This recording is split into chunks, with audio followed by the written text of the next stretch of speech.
ದಾಳಿಯ ನಡುವೆನೆ general Randy George ಅವರಂತಹ ಅನುಭವಿ ನಾಯಕರನ್ನ ವಜಾಗೊಳಿಸ್ತಾ ಇರೋದು ಯುದ್ಧದ ವೈಫಲ್ಯಗಳನ್ನ ಮರೆಮಾಚೋದಿಕ್ಕೆ ನಡೀತಾ ಇರುವಂತಹ ಒಂದು ಹತಾಶ ಪ್ರಯತ್ನನ. ಅಮೆರಿಕದ ಸೈನಿಕರ ಸಾವು ನೋವಿನ ಸಂಖ್ಯೆ ಕುರಿತು ಅಧಿಕೃತ ವರದಿಗಳು ಮತ್ತೆ ವಾಸ್ತವದ ನಡುವೆ ಇಷ್ಟೊಂದು ದೊಡ್ಡ ವ್ಯತ್ಯಾಸ ಇರೋದಕ್ಕೆ ಏನ್ ಕಾರಣ? ಅಮೆರಿಕನ್ ಸೈನಿಕರ ಸಾವಿನ ಕುರಿತು ಟ್ರಂಪ್ ಸರ್ಕಾರ ಸತ್ಯವನ್ನ ಮರೆಮಾಚೋದಿಕ್ಕೆ ಪ್ರಯತ್ನ ಪಡ್ತಾ ಇದೆಯಾ?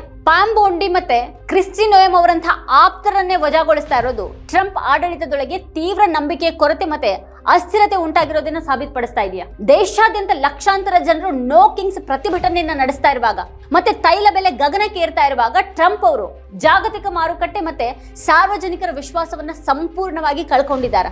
ಮಿಲಿಟರಿ ಕಾರ್ಯಾಚರಣೆಗಿಂತನೂ ಹೆಚ್ಚಾಗಿ ಎಪ್ಸ್ಟೀನ್ ಫೈಲ್ಸ್ ನಂತಹ ವೈಯಕ್ತಿಕ ಹಗರಣಗಳಿಂದ ಬಚಾವ್ ಆಗೋದಿಕ್ಕೆ ಟ್ರಂಪ್ ಇಡೀ ರಾಷ್ಟ್ರದ ಭದ್ರತೆಯನ್ನ ಪಣಕ್ಕಿಡ್ತಾ ಇದ್ದಾರೆ.